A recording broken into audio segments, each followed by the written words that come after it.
திரு சுப்பு அவர்கள் அவருடைய வாழ்க்கை ஒரு பத்திரிகையாளருடைய வாழ்க்கை அல்ல, ஒரு ஆய்வாளருடைய வாழ்க்கை அல்ல. அது ஒரு தபஸ்வியுடைய வாழ்க்கை. இது ஒரு பெரிய விடாத தவம் செய்யக்கூடிய ஒரு மனிதர்கள் தான். அந்த காலத்தில் நம்ம பெரியவங்கள்லாம் எப்படி தவம் செஞ்சாங்க, முனிவர்கள் ரிஷிகள்லாம் எப்படி தவம் செஞ்சாங்க அப்படின்னு நம்ம தெரியாது. பட் இன்னைக்கு திரு சுப்பு அவர்களை பார்த்து நம்ம தெரிஞ்சுக்கிறோம். தபஸ் அப்படின்னா என்ன, தவம் அப்படின்னா என்னன்னு அவரை பார்த்து தெரிஞ்சுக்கிறோம். எல்லாருக்கும் சாத்தியப்படாத விஷயம் ஒன்று அவருக்கு சாத்தியமா இருக்கு. அது வைராக்கியம். கொஞ்சம் கூட விட்டு கொடுக்காத, மனம் தளராத ஒரு வைராக்கியம்.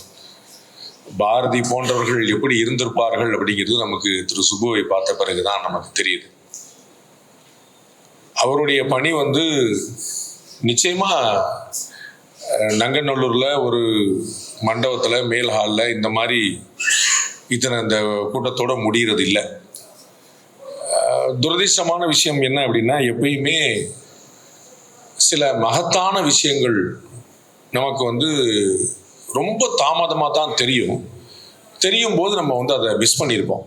அடடா, நம்ம அப்படி விட்டுட்டோமே அப்படின்னு. இது அற்புதமான விஷயங்கள் எல்லாத்துக்குமே காமனான ஒரு குவாலிட்டியாக இருக்கு.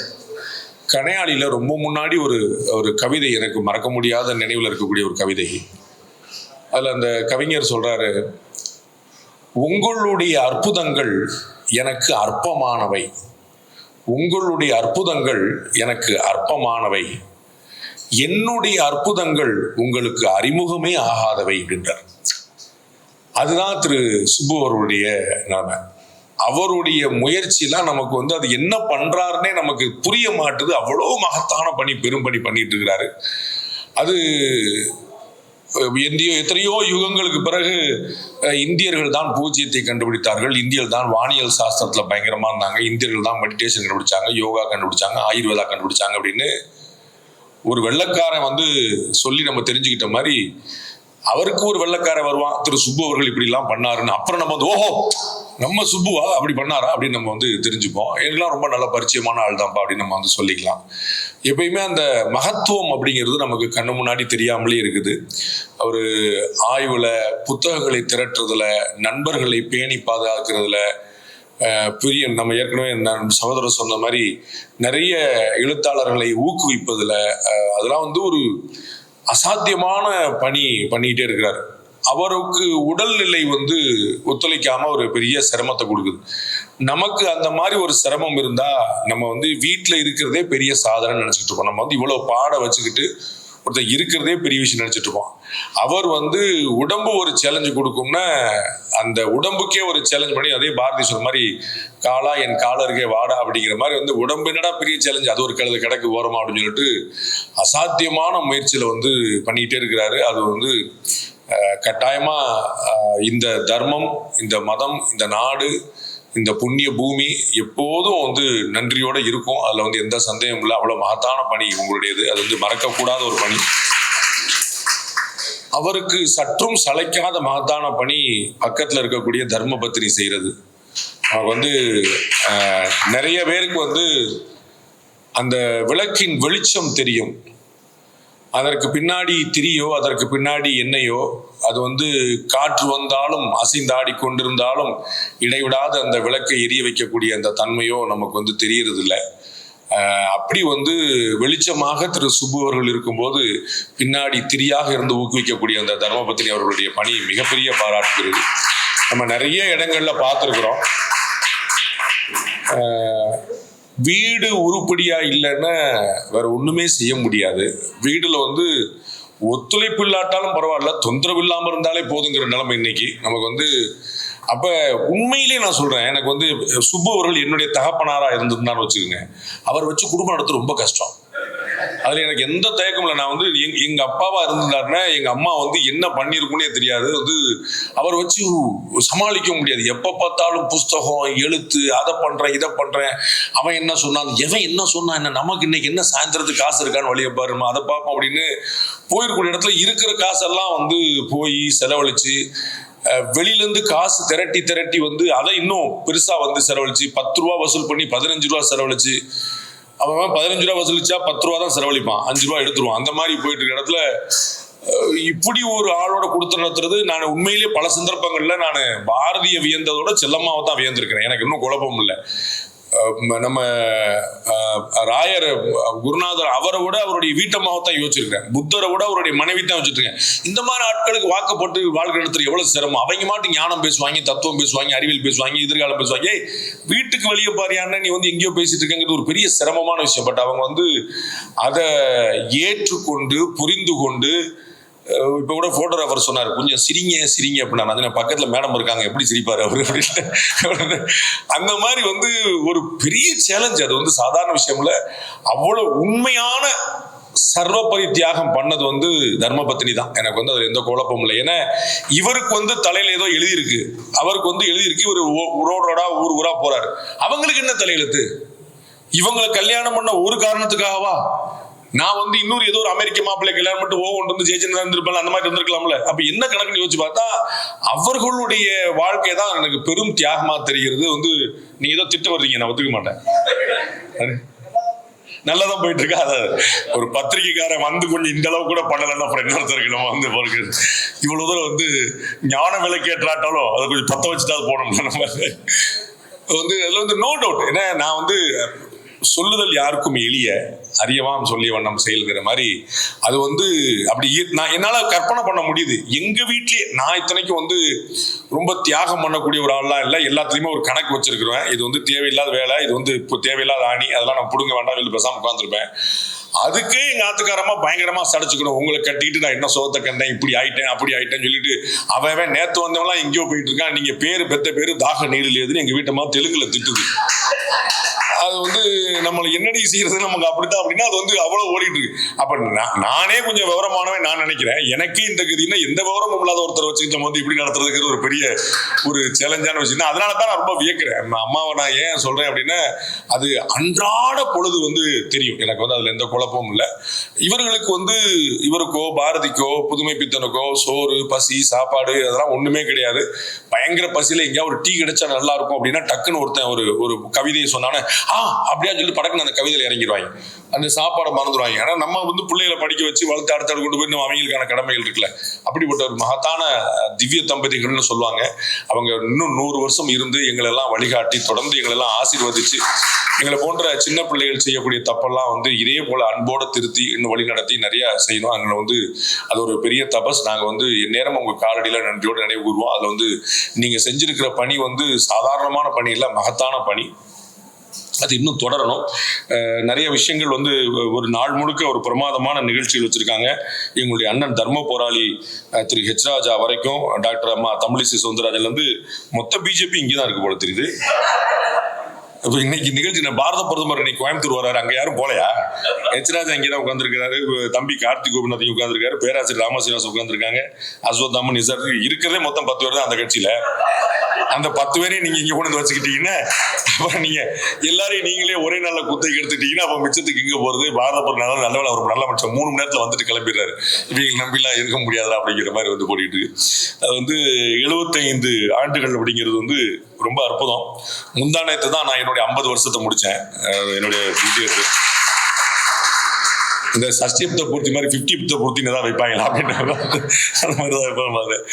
அது ஒன்றும் பெரிய வித்தையா தெரியல எனக்கு. வந்து எல்லாரும் 50 நாங்க என்ன காலைல சாப்பாடுக்கு வந்து உழைச்சாதான் உண்டு. எனக்கு கன்ஃபார்ம் பார்த்தீங்கன்னா ஆஃபீஸுக்கு போகணும், வேலை பார்க்கணும், இடையில திடீர்னு சினிமாவில் நடிக்கணும், ஏதாவது பொண்ணு அப்புறம் சாயந்தரம் வந்து கிளாஸ் நடத்தணும், ஏதாவது குட்டி காலாட்டா பண்ணிக்கிட்டே இருப்பேன். நான் வந்து நினைச்சிருந்தேன் அவைசன்மிகை கமலஹாசன் மாதிரி காலைல ஒரு வேஷம், சாயந்தரம் ஒரு வேஷம், நைட் ஒரு வேஷம் போட்டு ஓடிக்கிட்டு வண்டி ஓடிக்கிட்டு இருக்கு. நமக்கு வந்து அடுத்த அதாவது நீண்ட தூரம் பயணிக்க வேண்டியிருக்கு, கொடுத்த வாக்குகள் உண்டு காப்பதற்கு. அது மாதிரி நிறைய விஷயங்கள் ஓடிட்டு இருக்கும்போது இந்த 75 வருஷத்துல என்னால கேரண்டியா சொல்ல முடியும், என்னுடைய வயதை விட அதிகமாக உழைத்திருக்கிறார் இந்த சமுதாயத்துல. ஆனால் வந்து 75 வருஷத்துல அவர் வந்து தினமணியில வேலை பார்த்த காலத்துல இருந்து அதற்கும் முன்னாடி இன்னும் சொல்லலாம் அவருடைய சகோதரர்கள் குடும்பம் எல்லாமே அவர் தத்து கொடுத்துட்டாங்க. இது வந்து ஒரு 2 பிள்ளை வீட்டுக்கு 1 பிள்ளை நாட்டுக்கு அப்படின்னு கொடுத்துட்டாங்க நினைக்கிறேன். அந்த மாதிரி வந்து ஒரு பெரிய ஆச்சரியமான 75 வருஷ பணி. அது குடும்பம் எல்லாருமே பெரிய அற்புதமான விஷயம். நாளைய தமிழகம் அப்படிங்கிற பத்தி பேசணும்னு சொல்லி சொன்னாங்க. இப்ப என்ன வாழுதுன்னு நம்ம பின்னாடி வாழ போறதை பத்தி பேசணும் அப்படின்னு அப்படிலாம் நம்ம நம்பிக்கை இழக்க வேண்டியது இல்லை. நான் பல கூட்டங்கள்ல சொன்னதுதான், இந்த மண், இந்தியா, குறிப்பாக தமிழகம், இந்த தர்மம், இது எல்லாமே வந்து முகலாயர்களுடைய ஆட்சியவே பார்த்துருச்சு, பிரிட்டிஷாருடைய ஆட்சியவே பார்த்துருச்சு. அப்புறம் இதெல்லாம் ஒரு மேட்டரே இல்லை, அதெல்லாம் நம்ம டீல் பண்ணிக்கலாம். ஹிந்துவாக இந்தியாவில் இருப்பதற்கு வரி கட்ட வேண்டும் அப்படிங்கிற காலத்தை நம்ம கடந்திருக்கோம். கற்பனை பண்ணி பாருங்க, இன்னைக்கு இருந்தால் நம்ம எவ்வளோ கன்வெர்ட் ஆயிருப்போம். 18 ரூபா டாக்ஸ் சொல்றான், அவ்வளோலாம் கட்ட முடியாது, மாறிட்டு போறோம், இப்போ என்ன கெட்டுச்சு, 18 ரூபா மிச்சம் அப்படின்னு நினைக்கக்கூடிய இடத்துக்கு நம்ம வந்துட்டோம். அந்த மாதிரி எல்லாமே கமர்ஷியல் ஆயிட்ட உலகத்துல அதை தாண்டி சர்வை பண்ணி திரு சுப்பிரமணிய சுவாமி ஒரு பெரிய லிஸ்ட் போடுவார். இன்னைக்கு இருக்கக்கூடிய ஈரான்லேருந்து ஈராக்லேருந்து எல்லாமே எப்படி அந்த படையெடுப்புகளுக்கு பிறகு 15 வருஷத்துல நாடே மாறிச்சு, 25 வருஷத்துல நாடே மாறிச்சு, 50 வருஷத்துல மாறிச்சுன்னு கிட்டத்தட்ட 800 வருஷம் படையெடுப்பாளர்கள் ஆளப்பட்டு கூட இன்னும் 80% நம்ம இந்துக்களா இருக்கிறோம் அப்படின்னா அந்த முன்னோர்களுடைய வைராக்கியம் ரொம்ப தெளிவு, எந்த குழப்பமும் இல்லாம என்ன செய்யணும் என்ன வரணும் அப்படிங்கிறதுல ரொம்ப தெளிவா இருந்து எதிர்காலத்தை மனதில் வச்சுட்டு ரொம்ப திடமா போயிட்டு இருக்கணும். அதனால நான் ரொம்ப ஒரு ஆப்டிமிஸ்டிக்கான ஒரு ஆள். நான் எதையுமே இது சரியில்லை, இது காணாம போயிடும், வீணா போயிடும் நினைக்கிற ஆள் இல்லை. எல்லாத்துக்கு பிறகும் இது சரியாகும் அப்படின்னு நான் நினைக்கிறேன். திரு வாஜ்பாய் அவர்கள் இருந்தபோது அதற்கு பிறகு நம்மகிட்ட யார் ஒரு தலைவர் அப்படின்னு யாருக்குமே தெரியல. வாஜ்பாய் அவர்களுக்கு பிறகு பிரமோத் மகாஜனை கொஞ்சம் முன்னிறுத்திட்டு இருந்தாங்க. அவரை அண்ணன் நம்பி சண்டையில் சுட்டு போட்டாங்க. திரு அத்வானி அவர்கள் வருவார் அப்படின்னு பார்த்தா அத்வானிக்கு வாஜ்பாயே துணை பிரதமர் உதவி கொடுக்க மாட்டேன்ட்டாரு. RSS மிரட்டி தான் கடைசி 2 வருஷம் வாங்க வேண்டியதா போச்சு. அப்புறம் அடுத்து யாருன்னு தெரியாம இருந்த போது நமக்கு வாராது வந்த மாமணியாக நரேந்திர மோடி நிற்கிறார். 2002 அவர் மீது வைக்கப்பட்ட குற்றச்சாட்டுகள், சுமத்தப்பட்ட பிரச்சனைகள் அதெல்லாம் இன்னொருத்தனா இருந்தா சூசைட் பண்ணி செத்து போயிருப்பான். ஆனா அவர் சித்தப்பிரக்யன், ரொம்ப ஸ்ட்ராங்கா இருந்து நான் எல்லாத்தையும் தாண்டி வருவேன்னு சொல்லி இன்னைக்கு வைய தலைமை கொள்வதற்காக இந்தியாவை வழிநடத்திட்டு இருக்கிறாரு. அது மாதிரியான ஒரு வெற்றிடத்தை காற்று நிரப்பும் என்பது போல எப்பயுமே ஒரு விஷயம் வந்துகிட்டே இருக்கும். நமக்கு 2013 ஆகஸ்ட் 15 சுதந்திர தின பார்ட்டி முடிச்ச பிறகு அத்வானி அவர்கள் சொல்றார், நாங்க பிரசிடென்டோடைய ஹவுஸ்ல நாங்க பிரணாப் முகர்ஜி டீ பார்ட்டி கொடுத்தாரு, நாங்க எல்லாருமே டீ குடிச்சு பேசிட்டு இருந்தோம். அப்ப இனிமே இந்தியாவில் ஒரு கட்சி ஆட்சி முறை அப்படிங்கிறது போயிருச்சுல, ஒரு கட்சி இனிமேல் இந்தியாவில் ஆட்சிக்கு வரவே முடியாதுல, எல்லாரும் கூட்டு சேர்ந்து தானே வர முடியும் அப்படின்னு 2013 ஆகஸ்ட் 15 நாங்கள் பேசிக் கொண்டிருந்தோம் என்று அத்வானி எழுதுகிறார். அவருடைய கட்சியிலிருந்து அடுத்த மே மாதம் இந்தியாவில் தனிப்பெரும் கட்சியாக 36 ஆண்டுகளுக்கு பிறகு பாரத பிரதமர் நரேந்திர மோடி அவர்கள் சிங்கிள் மெஜாரிட்டியோட ஆட்சியை பிடிச்சு உட்கார்ந்தார். அப்ப திரு அத்வானி அவர்களுக்கே தன்னுடைய காலுக்கீழ இருந்த ஒரு சிஷ்ய பிள்ளையை சரியா கணிக்க முடியல அப்படிங்கிறத நம்ம கண்கூடா பார்க்கணும். அப்ப மிராக்கிள் வில் ஹேப்பன், அதுல ஒன்னும் குழப்பம் இல்லை, அதிசயங்கள் அற்புதங்கள் நடக்கும், அதுல எந்த மாற்று கருத்தும் இல்லை. இந்தியா முழுக்க இந்த அதிசயங்கள் அற்புதங்கள் நடந்துருச்சு அப்படிங்கும்போது தமிழ்நாட்டில் நடக்காம இருக்குமா அப்படின்னா கட்டாயம் நடக்கும். என்ன பிரச்சனை அப்படின்னா, என்னுடைய அருமை சகோதரர் மைப்பா நாராயணன் நீங்க கேள்விப்பட்டிருப்பீங்க, ஒரு நல்ல பத்திரிகையாளர், மூத்த பத்திரிகையாளர். அவர் எங்களுடைய பிரைவேட் கான்வர்சேஷன்ல சொல்லிட்டு இருந்தார், எப்பா தமிழ்நாட்டில் பிராமணாலே கிடையாது, எல்லாம் கலிபோர்னியா போயிட்டான், மிச்சம் இருக்கிறது நீயும் நானும் தான், நம்மளையப்பா எல்லாரும் திட்டுறா அப்படின்னாரு. அதே மாதிரி சிங்கப்பூர் போறேன் சார், இந்த அண்ணாமலை என்ன சார் ஆவார் அப்படின்றாங்க. நீங்க தமிழ்நாட்டுக்கு வாங்க, அண்ணாமலை திரும்ப வந்துருவார் அப்படின்னு.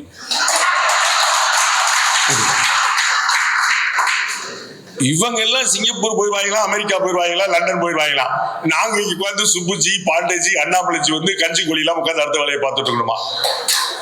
எனக்கு அது புரியவே இல்லை. எங்களுக்கு ஏதாவது எழுதி வச்சிருக்காங்களா? உங்களுக்கு உங்க பொண்டாட்டி பிள்ளை, எங்களுக்கு எங்க பொண்டாட்டி பிள்ளை கிடையாது, எங்களுக்கு எனக்கு புரியவே இல்லை. இது போறாமையில சொல்லி நினைச்சுருவாங்க, பாண்டே ஃபாரின் போக முடியல, நம்ம வெள்ளி வாக்க தாண்டி போகலையே அப்படிங்கிற வயிற்றுச்சல பேசலாம் பாண்டே. அது என்ன அப்படின்னா, நிறைய பேர் வாக்களிக்க வருவதில்லை. என்னுடைய நண்பர் ஒருத்தர் திராவிட முன்னேற்ற கழகத்தை சேர்ந்தவர். அவர் இப்ப மட்டுமே சமீபத்தில் மட்டுமே துபாயில இருக்கிறார். ஒரு 10 முறை வந்துட்டார் சமீபத்தில் மட்டுமே.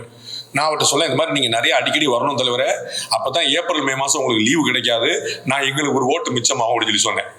அவர் ஏப்ரல் மேக்கு நான் இப்பயே லீவ் போட்டேன்ட்டார். நான் இப்பயே இவ்வளவு தூரம் வர்றேனே, அப்ப விடுவேனான்றார். அப்படி இருக்கிறாங்க. நம்மளால என்ன சார், இவாளுக்கெல்லாம் அண்ணாமலையோட மகிமை தெரியல சார், இவாளுக்கெல்லாம் தோத்தாதான் சார் சரி ஒன்று, இங்கே 10 பேர் நினைக்கிறான். இருக்கிறது 10, அதுலயும் ஓட்டு விழாது அப்படின்னு சொல்லி போனா அவங்களுக்கு ஒரு காரணம் வச்சுக்கிட்டு போனா நம்ம என்ன செய்ய முடியும் சொல்லுங்க? அப்போ முக்கியமா நாடு மாறணும் அப்படின்னு நினைச்சீங்க, நாளைய தமிழகம் நல்லா இருக்கணும் அப்படின்னு நினைச்சா எல்லாரும் பங்களிக்கணும். ஒவ்வொருத்தரும் பங்களிக்கணும். அப்படி கான்ட்ரிபியூஷன் இல்லாம எதுவுமே கிடைக்காது. பாரத பிரதமர் நரேந்திர மோடி அவர்கள் வந்து மகாத்மா காந்திக்கு பிறகு எல்லாரையுமே பங்களிக்க வைக்கக்கூடிய திட்டங்களை மேற்கொள்ளக்கூடியவர் நரேந்திர மோடி மட்டும்தான்.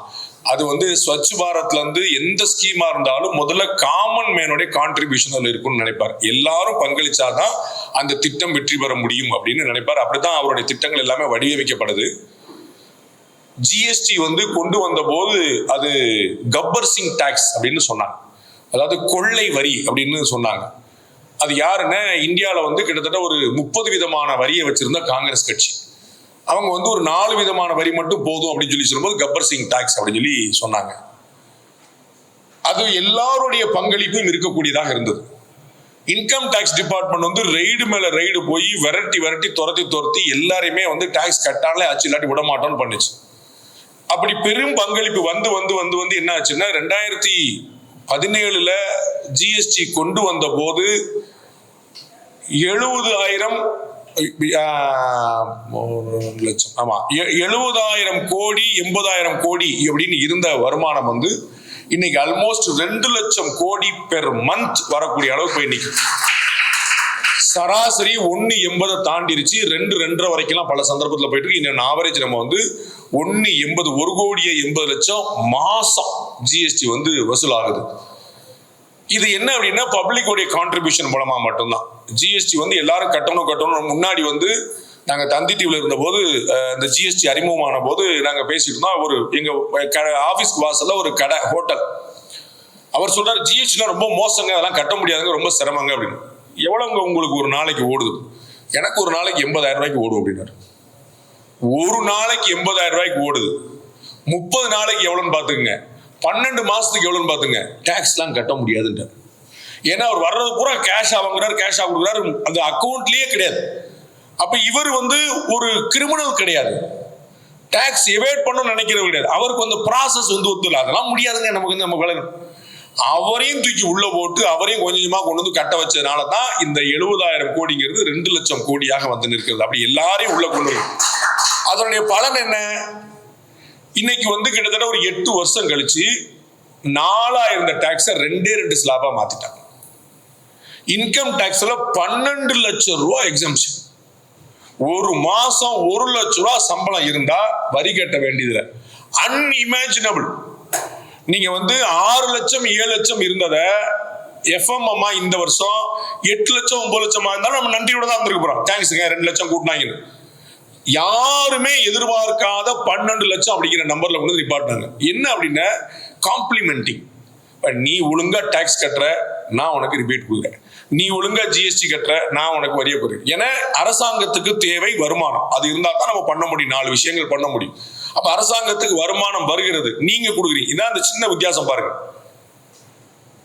கடனை தள்ளுபடி பண்ணுகிறேன் அப்படின்னு முந்தைய ஆட்சிகள் கிளம்பிச்சு. நீ கடனை அடை, உனக்கு இன்சென்டிவ் கொடுக்கிறேன் இந்த ஆட்சி இருக்கு. எது இந்த அப்ரோச் பாருங்க. கடனை தள்ளுபடி பண்றேன், காசு எங்க இருந்து வரும்? அப்ப நீ கடனை ஒழுங்கா கட்டு, உனக்கு நான் வட்டியை தள்ளுபடி பண்றேன், வட்டியை குறைக்கிறேன், ஓவரால சம பண்ணேன்.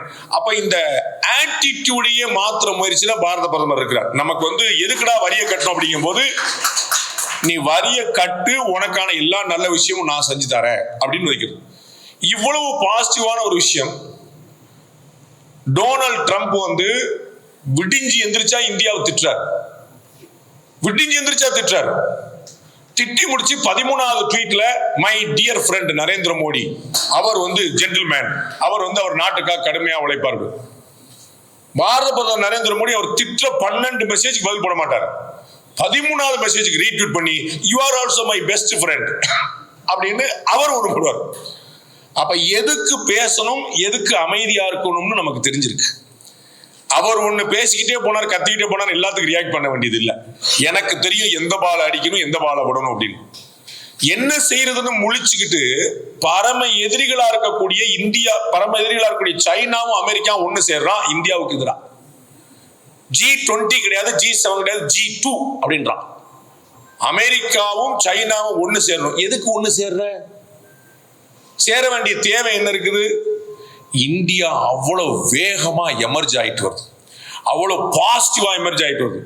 அமெரிக்கா சைனாவுடைய வளர்ச்சி விகிதம் 2%. அவங்க பெரிய வல்லரசு நாடுகள் ரொம்ப வளர்ந்துட்டாங்க, அவங்க வளர்ச்சி விகிதம் 2%. இந்தியாவோட வளர்ச்சி விகிதம் 7%. உலகத்திலேயே இவ்வளவு வேகமா வளரக்கூடிய நாடு இன்னொன்னு இல்லை, நோ அதர் கண்ட்ரி. அந்த அளவுக்கான வளர்ச்சியில இந்தியா போய் நிக்குது. எப்படி சாத்தியம்? கொஞ்சம் யோசிச்சு பாருங்க. நரேந்திர மோடியா நாம இருந்தா என்ன ஆகும்? அந்த பக்கம் ட்ரம்ப், இந்த பக்கம் ஜி ஜின்பிங், இந்த பக்கம் ராகுல் காந்தி ரொம்ப கஷ்டம் ஹேண்டில் பண்றது, இந்த பக்கம் ஸ்டாலின், அந்த பக்கம் பூரா சோனியா காந்தி, உலக பாகிஸ்தான், பங்களாதேஷ், ஸ்ரீலங்காவும் நேபாளும் பங்களாதேஷும் நம்ம குடைச்சல் கொடுத்துட்டே இருப்பாங்க. ஆனா நம்ம நட்பு போராட்டிட்டே இருக்கணும். எவ்வளவு சேலஞ்சிங்கான விஷயம் பாருங்க. நான் சைனாட்ட போயிடுவேன், சைனாட்ட நம்ம போட அப்படின்னு சொல்லியிருப்போம். அப்படி ரோசை போடக்கூடாது, நட்டம் நமக்கு. அப்ப திரும்ப ஓடிவா எவ்வளவு சேலஞ்சிங்கான விஷயம். எப்படிப்பட்ட ஒரு கிரேட் டீம் வச்சிருக்கிறார் பாருங்க. நரேந்திர மோடி ஒரு சர்வாதிகாரி என்பது போல சித்தரிக்கிறார்.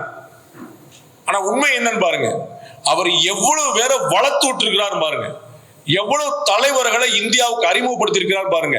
திருமதி நிர்மலா சீதாராமன் மிகப்பெரிய ஆளுமை நமக்கு நரேந்திர மோடி இல்லாட்டா தெரிஞ்சிருக்காரு.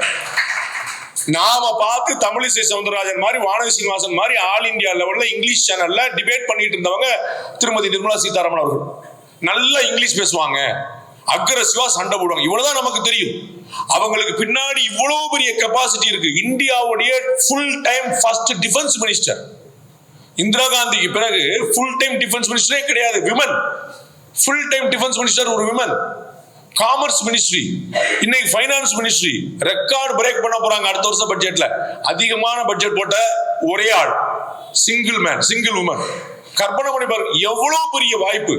அஸ்வினி வைஷ்ணவ், அஜித் தோவல், அமித்ஷான்னு நடுங்கிறான் அந்த பேரை சொன்னா. சரிங்க, வச்சுக்கங்க, வர்றேன்.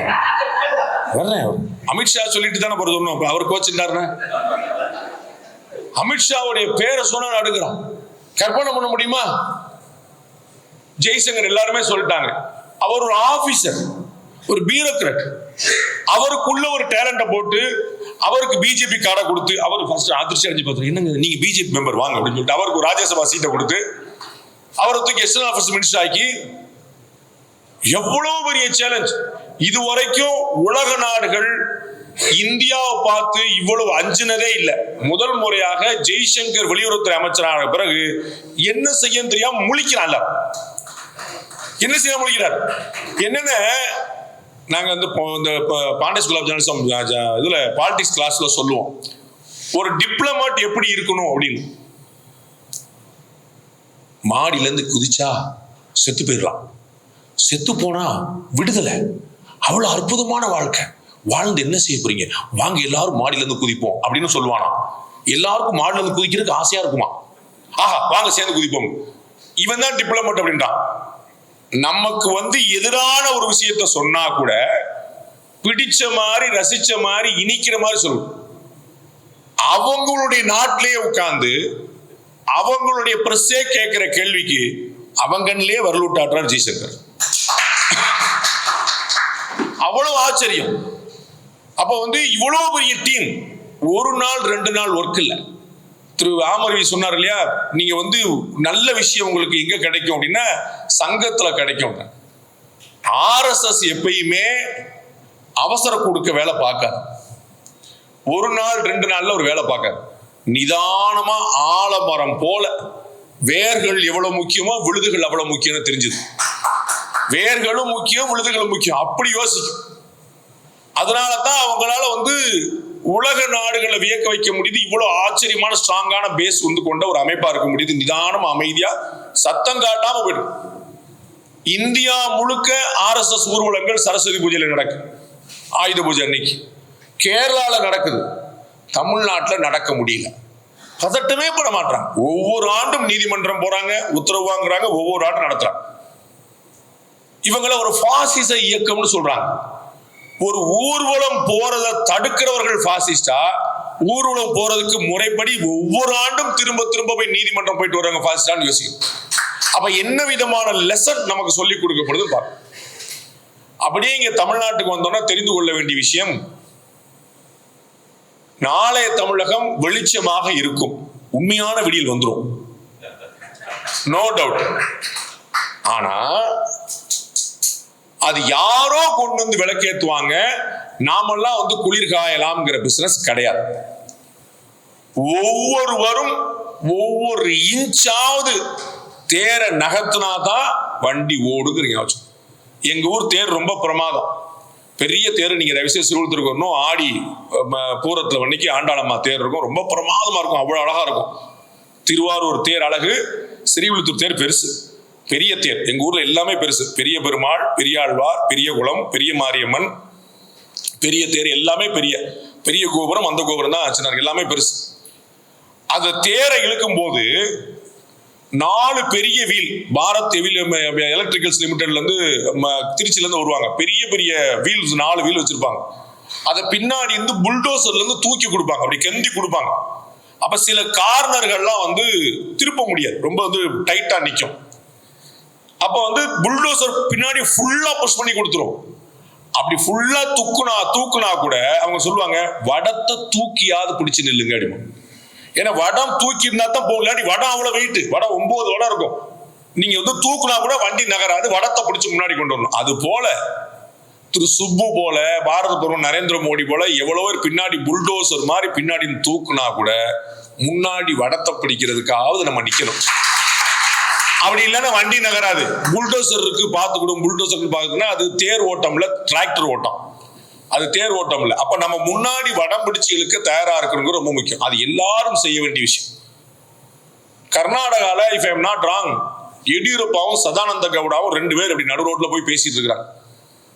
கர்நாடகால பிஜேபி கவர்மெண்ட் சாத்தியமா அப்படின்ட்டு, விடக்கூடாதுப்பா, ஒரு நாள் இல்லாட்டி ஒரு நாள் சாத்தியம் ஆக்கணும் அப்படின்னு அவங்க 2 பேரும் வைராக்கியமா பேசிட்டு இருக்கிறாங்க.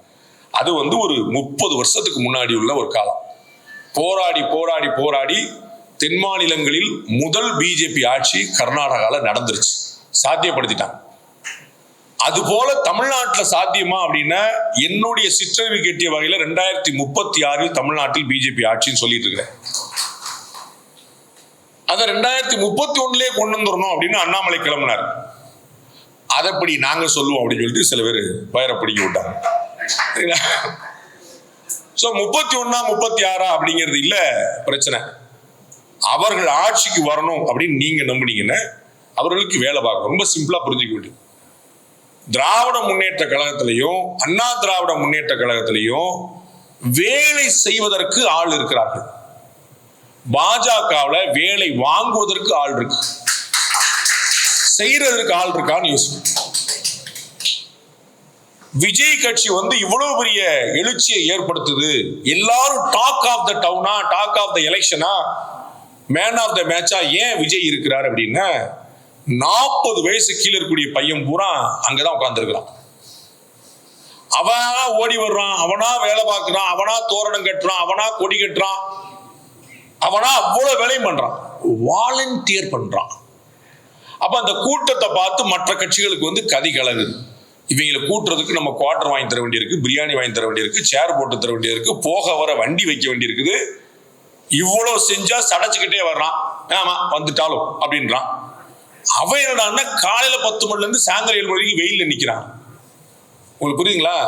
அப்ப அடுத்த தலைமுறைக்கு கொண்டு போக தவறுனது யாரு? எங்கள் அண்ணன் சீமான் நேற்று ரொம்ப அழகா பேசினார். தமிழன் தற்கூரி ஆயிட்டான் அப்படின்னு சொன்னா தற்கூரி ஆக்குனது யாரு? உங்களுக்கு புரியுங்களா? ஆக்கிட்டான்னு ஆக்குனது யாருங்கிற கேள்வி வருதுல. அப்ப அடுத்த தலைமுறைக்கு கொண்டு போய் சேர்க்காம விட்டது யார் தப்பு? இவ்வளவு நல்ல விஷயங்கள் இருக்கு, நல்ல விஷயங்கள் பத்தாதே, அதை சொல்லணும்ல. நல்ல விஷயங்கள் நடந்திருக்குங்கிறத சொல்லணும்ல, சொல்றது இல்ல. கெட்ட விஷயம் பண்ணா பல்ல கடிச்சு உட்கார்ந்துருக்கிறான், நல்ல விஷயம் பண்ண வேண்டிய கடமை தானே செய்யறான். அவன் என்ன பெரிய செஞ்சிருக்கான், அவன் கை காசா போறான் அப்படின்னு. அப்ப நல்லதை ஆதரிக்காமல் போனால் பொல்லது வீட்டு வாசல் நிற்கும். அப்ப நல்லதை ஆதரிக்கணுங்கிற நரேந்திர மோடி ஆட்சி என்ன செஞ்சிருக்கு, எவ்வளவு பண்ணிருக்கு. நம்ம வந்து டெல்லியில பாம் பிளாஸ்ட் ஆயிடுச்சு, ஒரு 13 பேர் இறந்து போனாங்கன்னு நம்ம பார்க்கணும். அன்னைக்கே 3500 கிலோ வெடிபொருட்கள் பறிமுதல் செய்யப்பட்டிருக்கு. அதன் தொடர்ச்சியாகத்தான் அந்த வெடி வெடிச்சதுக்கு நம்ம மறந்துட்டோம். அப்ப 3500 கிலோ வெடி பறிமுதல் பண்ணிருக்காங்கன்னா இந்த காவல்துறை எவ்வளவு துரிதமாக செயல்பட்டு இருக்குன்னு அந்த அப்ரிசியேஷன் நம்மகிட்ட இருக்கான்னு பார்க்கும். ஏன்னா பாம் பிளாஸ்ட் இல்ல பாம் பிளாஸ்ட் ஆயிருச்சு அப்படின்றான். தீவிரவாதிகளுக்கு 99 முயற்சிகள் தோற்று ஒரே ஒரு முயற்சி வென்றால் போதுமானது. ஆனால் காவல்துறைக்கு 100க்கு 100 முயற்சி வெல்லணும். ஒரே ஒரு முயற்சி தப்பாயிட்டா கூட உலகம் பூரா ஆஹா போச்சு. அப்ப காவல்துறை எவ்வளவு கடுமையான பணி, எவ்வளவு விஜிலண்டா இருக்கும். அப்ப இதற்கு முன்னாடி பயங்கரவாத சம்பவங்கள் எவ்வளவு இருந்துச்சு, இப்ப பயங்கரவாத சம்பவங்கள் எவ்வளவு குறைஞ்சிருக்கு. முன்னாடி கலவரங்கள் எவ்வளவு நடந்துச்சு, இப்ப கலவரங்கள் எவ்வளவு குறைஞ்சிருக்கு. முன்னாடி வளர்ச்சி விகிதம் என்ன, இன்னைக்கு வளர்ச்சி விகிதம் என்ன. 5 ஆண்டுகளுக்கு 80 கோடி மக்களுக்கு இலவசமாக உணவு தானிய பொருட்கள். 5 ஆண்டுகளுக்கு 80 கோடி மக்கள். Just imagine the number. கற்பனை பண்ண முடியாத விஷயம் சாத்தியப்படுத்தி சாதாரண உட்கார்ந்துருக்காங்க. எல்லோருக்கும் Covid vaccine free. Tamil Nadu government நாங்களே பர்ச்சேஸ் பண்ணி நாங்களே போட்டுக்கிறோம், நீங்க ஒன்றும் பண்ண வேண்டாம். யூ ஓன்ட் பிலீவ், 2 மாசம் தாமதமே ஆச்சு. இதனால நரேந்திர மோடி டெமோக்ராட்டிக் ரைட்டுங்க, நீங்களே ஊசி போட்டுக்குன்னு பேசாம உட்காந்து ஒரு மருந்து தயார் பண்ணணும் கொடுக்க மாட்டேன்ட்டான். ஃபுல்லி ஆர்டர் புக்கிங்ல இருக்கு, நாங்களாம் தர முடியாது. திரும்ப நம்மளுக்கு நீங்களே எனக்கு வாங்கி நீங்களே கொடுத்துருங்க. மெட்ரோ ரயில் 2 ப்ராஜெக்ட் நாங்களே ட்ரெயின் ஓட்டிக்கிறோம், எங்களுக்குலாம் ட்ரெயின் ஓட்டுறோம் எப்படி தெரியும், நாங்க பாத்துறோம் அப்படின்னு. Right, okay. 6 மாசம் 1 வருஷம் 2 வருஷம் ட்ரெயின் ஓடவே இல்லை. ஒன்றிய அரசு மெட்ரோ திட்டத்துக்கு காசு கொடுக்கலன்ட்டாங்க. இப்ப நாங்க பண்ணிக்கிறோம், நீ பண்ண வேண்டாம்னு சொன்னது இவங்க. சரிப்பா பண்ணிக்கோங்க. அதுக்கப்புறம் திரும்பி பாரத பிரதமர் நரேந்திர மோடி தமிழக முதலமைச்சர் கேட்டாரு, பாரத பிரதமர் சரின்ட்டாரு. இன்னைக்கு மெட்ரோ ப்ராஜெக்ட் சென்ட்ரல் கவர்மெண்ட் ஸ்பான்சரோட போயிட்டு ப்ராஜெக்ட் 2. யாருக்கு சொல்றா, யார்கிட்ட கேட்கிறா? கால்நடைகளுக்கு நடமாடும் மருத்துவமனை கொடுக்கறதுக்காக நல்ல பெரிய பிரமாதமான வண்டி, ஃபுல் எக்யூப்மென்ட், ஆம்புலன்ஸோட பயங்கரமா, மனிதர்களுக்கான ஆம்புலன்ஸோட பயங்கர வசதியாக 250 வண்டி கொடுத்தாங்க central government. Full sponsor by central government. Tamil Nadu government கொடுத்துறேன். தமிழ்நாடு கவர்மெண்ட் 234 தொகுதியில 250 ஊர்ல நீங்க வச்சுக்கங்கப்பா, ஒண்ணா வண்டி வச்சுக்கங்க சொல்லி கொடுத்தாங்க. அதுல ஓரமா நரேந்திர மோடி படம் போட்டாங்க. யூ ஓன்ட் பிலீவ் சார், 1.5 வருஷம் அந்த வண்டி நகரல. ஒரே ரீசன், வண்டி வந்துருச்சு, அதுல ஓரமா நரேந்திர மோடி படம் இருந்துன்னா ஒரு சென்ட்ரல் கவர்மெண்ட் காசு கொடுத்து தெரிய வேண்டாமா, எல்லா இடத்துலயும் உங்க ஸ்டிக்கரே ஓட்டிட்டீங்கன்னு. அப்புறம் நீங்களே சொல்லிங்க மத்திய அரசு ஒண்ணும் செய்யல. மத்திய அரசு என்ன செஞ்சிருக்குன்னு தெரிய வேண்டாமா? அந்த ரேஷன் அரிசி தமிழ்நாடு அரசு மூலமா தான் போச்சு. ஆனா ஸ்பான்சர் பண்ணது யாரு? Central government. எல்லாரும் கேட்கிறாங்க மத்திய அரசு எங்க நிதி கொடுக்குது. இப்ப தமிழ்நாட்டுல என்ன பிரச்சனை நடக்குதுன்னு, மத்திய அரசின் நலத்திட்டங்கள் ஏகப்படும். முத்ரா லோனு இந்தியாவிலே அதிகமாக அவைல் பண்ணிருக்கு ஸ்டேட் தமிழ்நாடு. என்ன தெரியுமா? டிஎம்கே காரன் தெளிவா அவன் கட்சிக்காரன் பூரா வாங்கி கொடுத்துட்டான். உங்கால் அப்படியே உட்கார்ந்துருக்கான். முத்ரா லோனா இவனெல்லாம் வளர்த்து விடக்கூடாது ஜி, இவெல்லாம் வளர்ந்து 20 லோன் வாங்கினா நம்மளே எடுத்து பேசுவான் ஜி. அவை வளர்ந்துடக்கூடாது. இந்தியன் நண்டு கதை வேற யாருக்கு பொருந்தாதோ இந்த கட்சிக்கு கேரண்டியா பொருந்தும். அவன் வளர்ந்துடக்கூடாதுன்னு இவன் வளர்ந்துடக்கூடாது. 2 பேரும் வளரலான்னு கட்சி எப்படிதான் வளரும்? எனக்கு புரியவே இல்லை. ஆட்கள் வளர்ந்தா தானே கட்சி வளரும், கட்சி வளர்ந்தா தானே ஆட்கள் வரும்.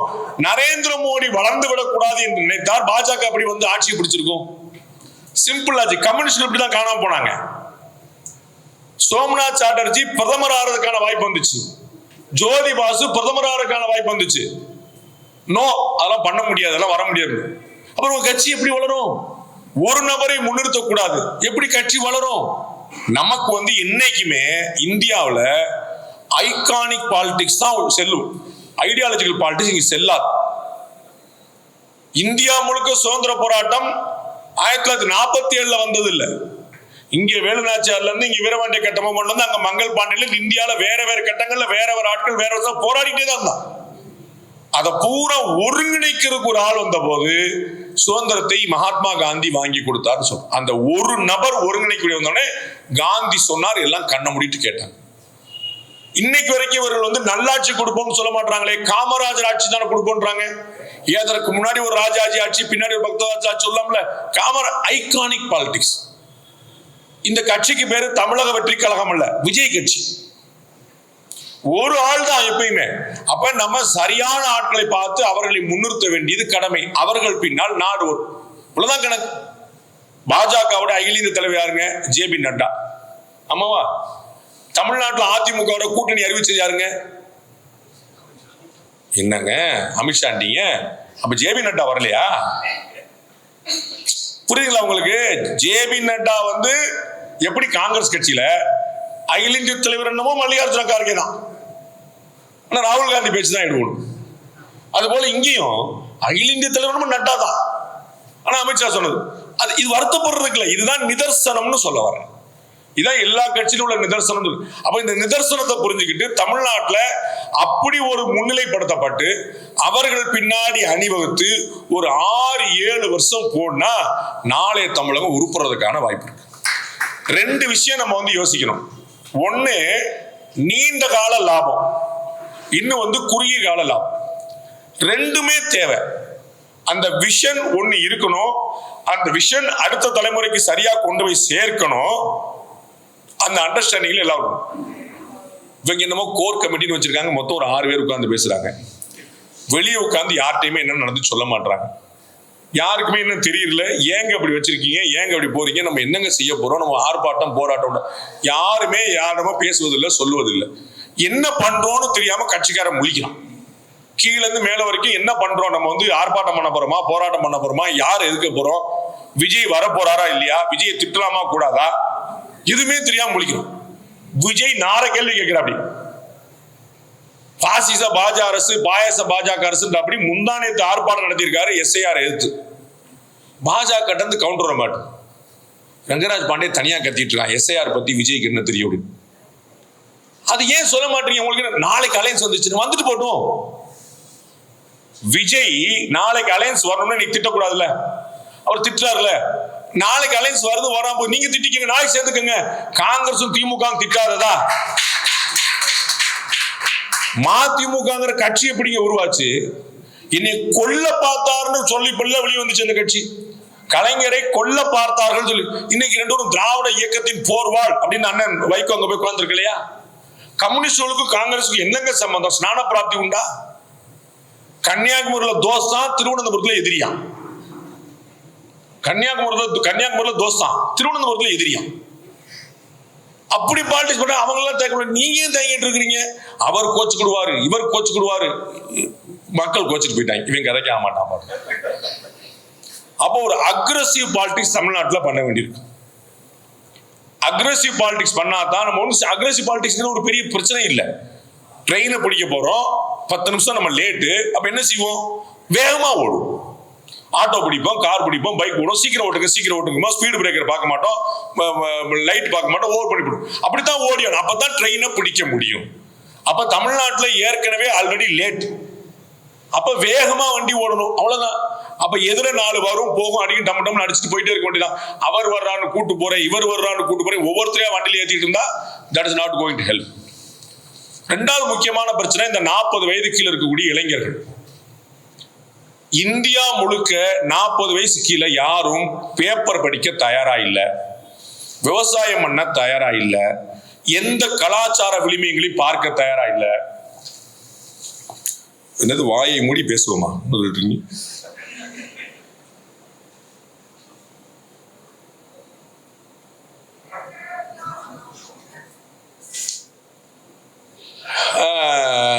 வேற ஒரு மெசேஜ். ஸோ 40 வயசு கீழே பேப்பர் படிக்கிறதுக்கு ஆள் கிடையாது, விவசாயம் பண்றதுக்கு ஆள் கிடையாது, அவர்களுக்கு அரசியல் பற்றின எந்த புரிதலும் கிடையாது. உங்க அப்பா பேர் என்ன அப்படின்னா ஏஐல தான் கேட்கிறான், எங்க அப்பா பேர் என்ன அப்படின்னு கேட்கிறான். அதுவே அவன் அங்கதான் பார்த்து தெரிஞ்சுக்கணும் பொழுது. AI artificial intelligence original intelligence ஒண்ணு இல்லாமலே போயிடுச்சு சுத்தமா. இந்த நெக்ஸ்ட் ஜெனரேஷன் ஃபுல்லா அங்கதான் நிக்குது. இங்க இருக்கக்கூடிய அத்தனை பெருமக்களும் 16ஆவது வாய்ப்பாட தலையில சொல்லுவீங்க. ஏன்னா உங்க வாத்தியார் தலையில கட்டி தொங்க விட்டு அடிச்சது போய் கத்திருக்கு. நம்மளால 4ஆவது வாய்ப்பாடு 4+4 எவ்வளவுன்னா ப்ளீஸ் கிவ் சம் க்ளூ அப்படின்றான். Or give me some time, இல்லாட்டி கிவ் மீ த கால்குலேட்டர்ன்றான். நீ பெரிய கேள்வி 4+4 எவ்வளவுன்னு கேட்டோம்னே எனக்கு நல்ல ஞாபகம் இருக்கு. வாரியார் கேள்வி கேட்பாரு, கேள்வி கேட்டு பசங்கள்லாம் கிருபானந்த வாரியார் கேள்வி கேட்பாரு, பசங்கள்லாம் சரியா சொல்லிட்டாங்க, ஒரு விபூதி பாக்கெட் கொடுப்பாரு, நாங்கெல்லாம் முன்னாடி உட்காந்து கேட்டுட்டு இருப்போம். அப்ப அவரே நல்ல மனுஷாங்க, 8 கால் பூச்சிக்கு எத்தனை கால் அப்படிம்பாரு. அவரே இப்படி கேட்டுருவார். நம்ம 1 2 3 4 5 8 அப்படின்னு சொல்லிடுவோம். முருகனுக்கு இத்தனை பொண்டாட்டி அப்படிம்பாரு, 2 அப்படின்னு. அவரே பதில் சொல்லுவார். நமக்கு வந்து அந்த மாதிரி வந்து அவ்வளவு ஈஸியா தேவைப்படுது. இவனுக்கு வந்து எதுவுமே வந்து சுயமா சிந்திக்கக்கூடிய இடத்துல இல்லை. அப்ப அவனை சுயமா சிந்திக்க வைக்கிறது முதல் வேலை. அதுக்கப்புறம் சரியான விதத்துல சிந்திக்க வைக்கிறது ரெண்டாவது வேலை. சுயமா சிந்திக்க வைக்கிறது முதல் வேலை, சரியா சிந்திக்க ரெண்டாவது வேலை. எவ்வளவு பெரிய சேலஞ்சு பாரு. அவன் எல்லாத்தையுமே திரையுலகத்துல தான் தேடுறான், திரைப்படத்துல தான் தேடுறான். அவர் தான் ஒரே நேரத்தில் 40 பேர் அடிச்சாரு. அப்ப அவர் தான் தமிழ்நாட்டை காப்பாற்றுவார். கரூர்ல 41 பேர். அப்படி ஒவ்வொருத்தருடையுமே நம்ம வந்து உள்ள என்ன இருக்கு அப்படின்னு எதிர்பார்க்காம திரை மயக்கத்துல மட்டுமே போயிட்டு இருந்தா எங்க போகுங்கிற யோசனை. பட் என்ன பிரச்சனை அப்படின்னா, அதெல்லாம் வெறுத்து ஒதுக்கக்கூடிய இடத்துல நாம யாரும் இல்லை. நமக்கு வந்து எதை வாங்கினாலும் உள்ளத்துக்கு போட்டுட்டு அதை இன்க்ளூசிவா கொண்டு வந்துட்டு நரேந்திர மோடி சொல்லி கொடுத்திருக்காரு, சப்கா சாத் சப்கா விகாஸ். அதனால வந்து அவர் வேண்டாம் இவர் வேண்டாம் எல்லாத்தையும் பிடிச்சி உள்ள போடு. யார் கம்யூனிஸ்ட் கட்சியில் கூட்டணி வராங்களா சேர்த்துக்கோ அப்படின்னு ஒண்ணு யோசிச்சுட்டு இருக்காது. ரோசப்படும் எல்லாத்தையும் பிடிச்சி உள்ள போட்டு முதல்ல ஆட்சிக்கு வரணும், அதை பிடிக்கணும். அப்ப அது ரொம்ப முக்கியமானது. ஏன்னா மக்களுக்கு நல்லாட்சினா என்னன்னு தெரியல. they have not tasted it. காமராஜருக்கு பிறகு 14 வருஷம் தான் ஒரு ஆயுட்காலம், ஒரு தலைமுறைன்றான். அதனாலதான் 14 வருஷம் ஜெயிலு, 14 வருஷம் வனவாசம், 14 வருஷம். 14 வருஷத்துல நெக்ஸ்ட் ஜெனரேஷன் எந்திரிச்சு வந்துருவான். இன்னைக்கு 14 வயசு பையனா இருக்கக்கூடியவன் 14 வருஷம் கழிச்சு 28 வயசு ஆளாயிரும். நம்ம மக்கள்ல யாருக்கும் ராஜீவ் காந்தியோட மரணம் தெரியாது, ஆனா பிரபாகரனுடைய மரணம் தெரியும். அதான் ஒரு பெரிய தாக்கத்தை ஏற்படுத்துது. அப்ப அந்த ஜெனரேஷன்ல ஏற்பட 91ல அடிச்சாலும் அப்படியா எனக்கு தெரியலங்க. அன்னைக்கு 5 வயசு இருந்தவனு கூட எனக்கு தெரியாது. அப்ப அந்த 40 வயசுக்குள்ள ஏன் இந்த பிரச்சனை நடக்குது, அவர்களுக்கு வரலாறு தெரியவதே இல்லை. அப்ப அடுத்த ஜெனரேஷனுக்கு கொண்டு போய் சேர்க்க வேண்டிய அடிப்படை கடமை முதல்ல இருக்குது. அதை நம்ம செய்யறோமா அப்படின்னா அது செய்யறது இல்லை. இப்ப நாளைய தமிழகம் உருப்படணும் அப்படின்னா எதிர்கால தூண்களா இருக்கக்கூடிய இளைஞர்களை புரிய வைக்கணும். அவர்களுடைய பாணியில பேசணும். ஸ்னேக்ஸ் இன் கங்கா அப்படின்னு ஒரு புக்கு நம்ம வந்து விஜய் மல்ஹோத்ரா வந்து பண்ணியிருந்தார். அவரும் நம்முடைய இவங்களை ஜாயின் பண்ணவர்களும் பண்ணி இவ்வளோ பெரிய புக்கு. பில்லோவே தேவையில்லை, தலைக்கு வச்சா ஜம்முன்னு தூக்கம் வரும், படிச்சாலும் தூக்கம் வரும். இவ்வளோ பெரிய புக்கு. இது எப்படி நெக்ஸ்ட் ஜெனரேஷனுக்கு கொண்டு போய் சேர்க்கறதுன்னு என்கிட்ட கேட்டார். இது தூக்கி கொண்டு போய் சேர்க்கறதே பெரிய விஷயம், படிக்க வச்சு சேர்க்கறது ரொம்ப கஷ்டம் சார் அப்படின்னு நான் சொன்னேன். அதை வந்து சாப்டரா பிரிங்க. இவ்வளோ பெரிய புக்கு நீங்க ரிசர்ச் பண்ணி வச்சுட்டு சாப்டரா பிரிங்க. ஒன்னொன்னையும் ஒரு தனித்தனி புக்லெட்டா போடுங்க. அதை போகும்போது வரும்போதெல்லாம் காலேஜில் ஸ்கூல்ல பூரா ஃப்ரீயா இருக்கும். அது என்ன இருக்குன்னு அப்படி ஒரு பார்வை பார்ப்போம். நம்ம ஆளுக்கு பகவத்கீதையாவே இருந்தாலும் 59 செகண்ட்ல முடிச்சிடணும் சார். அதுக்கு மேல ஷார்ட்ஸ்ல அலோடு கிடையாது. ஸோ அவன் ஷார்ட்ஸ் பார்க்குறேன். கிருஷ்ணரே வந்தாலும் 59 செகண்ட்ஸ் சொல்லி முடிச்சிருமோன்றான்.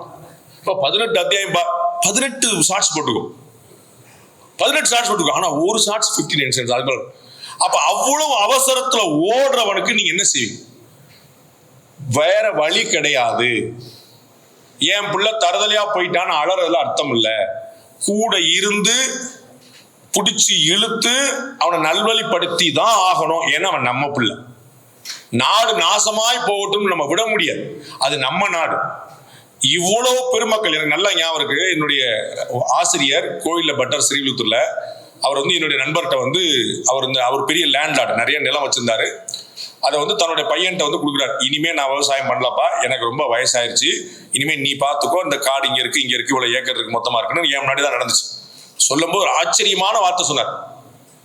நம்முடைய முப்பாட்டன் தாத்தா அப்பன் எல்லாரும் வச்சிருந்த லேண்டு என்னளவுல நான் 1 சென்ட் கூட விற்காம காப்பாத்திட்டேன். நீ வச்சிருந்தாலே பெரிய சாதனை, நீ பார்த்துக்கோங்க. எவ்வளவு பெரிய விவசாயம் ஆட்சி போடுங்க. விவசாயம் பண்றதுங்கிற போய் அதை விற்காம காப்பாத்துறது அவருக்கு வந்து ஒரு பெரிய ஆனந்தம். அப்பா எங்க அப்பா என்கிட்ட கொடுத்தாரு, நான் அதை அப்படியே என் பையன்கிட்ட கொடுத்துட்டேன்னு அவளே பெருக்கல கழிக்கல, நான் அப்படியே ஹேண்ட் ஓவர் பண்ணிட்டேங்கிற பெரிய. அப்ப நமக்கு அடுத்த தலைமுறைக்கு நம்முடைய தலைமுறை நமக்கு கொடுத்தது போல பத்திரமா கொடுக்க வேண்டிய கடமை. அப்ப நீங்க போர் அடிச்சாலும் பரவாயில்லைன்னு ஒவ்வொரு பெருமக்களும் 1-2 சிஷ்யனை பெருக்கணும். திரு சுப்பு அவர்கள் செய்து கொண்டிருப்பது அந்த மகத்தான பணி தான். நம்ம செய்ய தவறுவது அந்த பணி தான். சிஷ்யர்களை பெருக்க வேண்டிய ரொம்ப முக்கியம். நமக்கு ஒரு விஷயம் தெரியும் நினைக்கிறான்.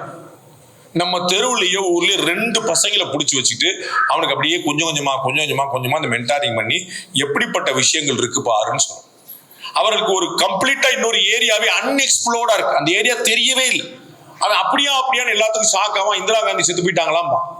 அப்ப அவனுக்கு வேற வழி இல்லை, அவனை வந்து நீங்க விட்டுற முடியாது. கொஞ்சம் கொஞ்சமா கொஞ்சம் அடுத்த தலைமுறைக்கு அது உங்களுடைய பிள்ளையா இருக்க வாய்ப்பு இல்லை. ஏன்னா உங்க பேச்ச கட்டாயம் கேட்க மாட்டான்.